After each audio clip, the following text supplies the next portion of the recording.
Okay, so we're going to get lucky and our front tires are going to go flat. So everybody, we're basically talking about road bikes, I think, with everybody here. Is that cool? Mountain bikes are going to be a little different because, shocker, they don't run the same kind of brakes. So we're going to have to release the brake to get our wheel out. So when you get home, go look at your brakes and figure out what kind of release they have.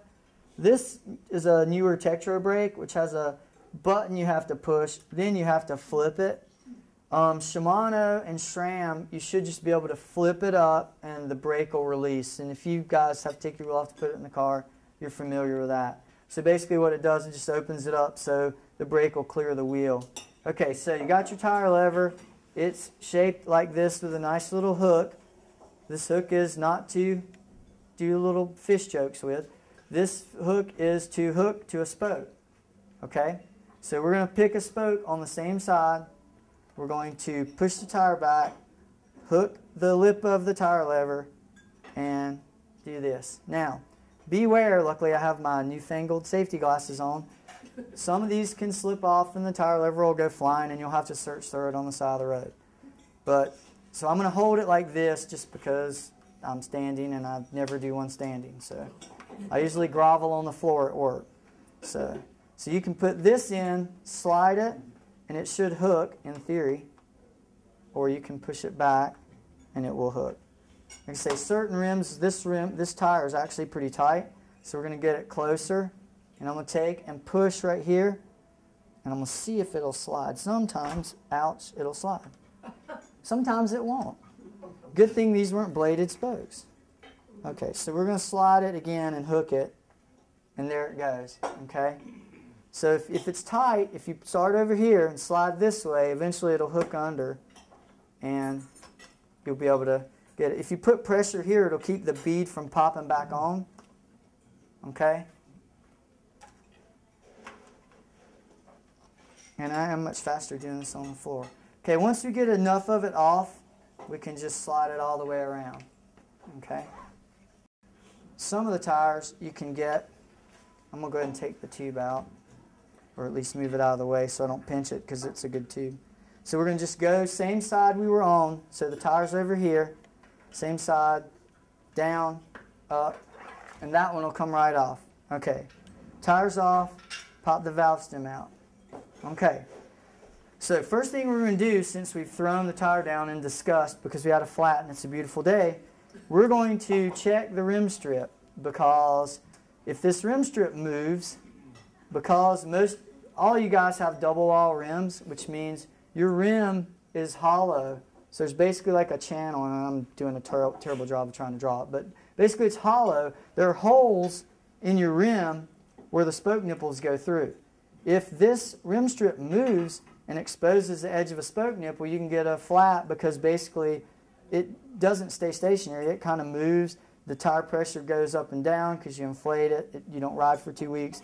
So you can get a hole. So you want to check the rim strip and make sure that all those spoke holes are covered. And of course this is a new bike, so unless somebody in Taiwan, it was Friday, it should be on straight.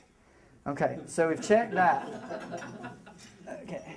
All right, so the other thing we do is dispose of the bad tube and make sure it's somewhere where you don't get the new tube and bad tube confused. Because if you put it all the way back on and it goes flat, you're going to not be happy. Trust me, I'm speaking from experience in a messy shop. Okay, so we got our tire. We aren't sure why it went flat. So one thing you can do, which is easier to do at home, but because if you're using CO2 cartridges, you don't want to waste them.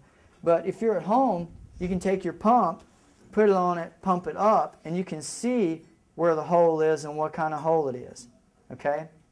So the first type of hole we're going to talk about is a snake bite, or what we call a pinch flat. Basically, that comes from a couple things. You either don't have enough air in your tires, or you hit something hard enough that it basically flattened the tire between whatever you hit and the rim. So basically, you hit it so hard, it just mashed everything up, and it pinches it. And the way you can tell a pinch flat is there'll basically be two little horizontal holes right above each other. So parallel holes. it'll look basically like a snake went and bit it. So you'll see 2 holes right above each other. Okay, that means you either didn't have enough air in your tire, or you just had bad luck and hit a pothole. And you know, the good news is if you hit a pothole and you didn't bend your rim, you only spent $5 instead of whatever your rims cost. So snake bites are one. Obviously thorns, glass, nails, those are prevalent also. I mean, anything, it's amazing what can get stuck in a tire. Thorns are really bad, and everybody goes, how can a thorn get in my tire? Well, the ultralight tires, the casings are pretty thin. So even this, which isn't an ultralight tire, the casing is pretty thin. So, and the tread, you know, especially the more worn the tire gets, the tread gets thin, it's easier to puncture. That's why, you know, if you're riding around and you got a square, if your tire's flat, it's time to get a new tire because it's going to be super easy to puncture and you're going to get stuck. You're way more likely to get a puncture on a worn tire than you are a new one. Duh. Okay? So we've got thorns. We think we have a nail in our tire. So, or whatever. We look at we pump that up. We go, it looks like it came from the top of the tube. So it's something in the tire. So there's a couple ways to do it. At a shop, we just use our hand. That way we can get cut. And we just run our hand through the tire and pray it's not glass.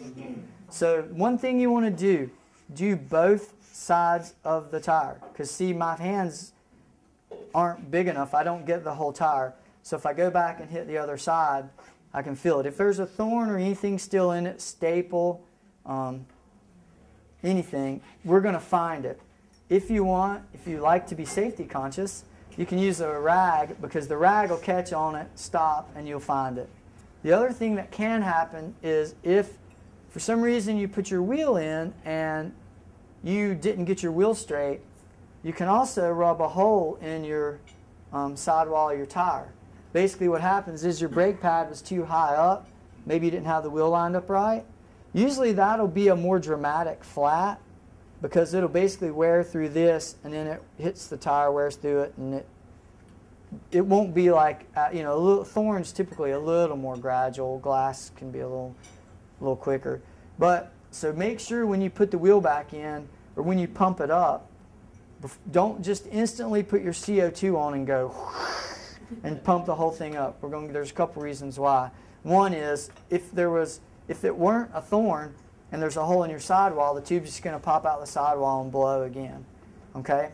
So we've checked our tire. We've checked the inside of the rim. We're going to get our new inner tube, which just happens in this instance to look just like the one I took out of it. You can do put air in it that way if you want. It's kind of disgusting to me, but for purposes, I was told at the shop earlier that I needed to show you how to do that, so I did. Put some air in it, and usually I'll actually put more than that. I'll even use my CO2, pumping it up, because the problem is you want it to kind of hold its shape. It's just a little easier to work with. The other thing is, so you can be trick and cool, is valve stem at the logo. The other reason you do this is if you go home and you have a hole and you check your tire and you're like, the hole's right there. There's the valve stem. Guess what? There's only 2 places it could be. It's here or it's there. Plus it also looks a little cooler when it all lines up. So we've got, it's directional. We figured out which way. We're going to put our valve stem in, get one side of the tire on, and then we'll go ahead and try to tuck this inner tube in, which is going to be awkward while I'm standing up. There again, this is all, you know, whatever works best for you on the side of the road when it's 95 degrees is fine with me. So we're going to get one side, one bead pushed in. Okay, so this one's pretty tight, so we'll just use the tire lever. So tire lever this way. So to take it off, it was this way. To put it on, this way. Because we're going to slip it under and roll it on. Okay. All right. So half on. Then, because I had air in the tube to help it kind of hold its shape and get in there, we're going to let air out of the tube so we're not fighting the air that's already in the tube. So we're going to let all the air out of the tube. And then we'll start at the valve stem and go around.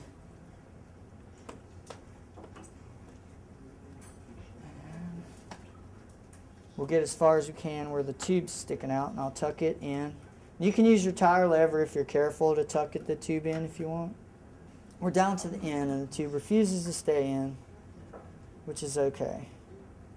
All right, so what we're going to do is take the tire lever, flip. Now, this is perfect because it is not wanting to cooperate, so, which is what's going to happen when you're on the road. So the tube keeps popping out. So I want to make sure I get that tube in there, because if I don't, I'm going to pinch the tube in between the rim and this bead. So make sure that you get it tucked in there. You might have to get a little angry with it like I am right now. Grit your teeth. Then keep pushing as much as you can by hand. Like I said, some tires you could actually probably put them on in rim combinations. You can put them on by hand. This one you can't, so we're just going to stick it right under there. And make sure, when it starts to get tight, make sure you don't see any tube under there, because you will pinch it in a split second. And hopefully I'll pinch this one. So, and then once I get down here, it's on. Okay, so now we put our CO2 cartridge on and we blow it up as fast as we can, right? No. Oh, excellent. Okay, so the reason we don't is because we may not have the bead of the tire set on here right. Really what you want to do is just put some air in it to give it its shape, and then you want to look at it and make sure that basically that you've got the same amount of bead. If you look at your tires, there's usually a little line that's about right here that goes all the way around the tire, and that's where the edge of the bead is. And if you just make sure that's kind of equal all the way around on both sides, you're in pretty good shape.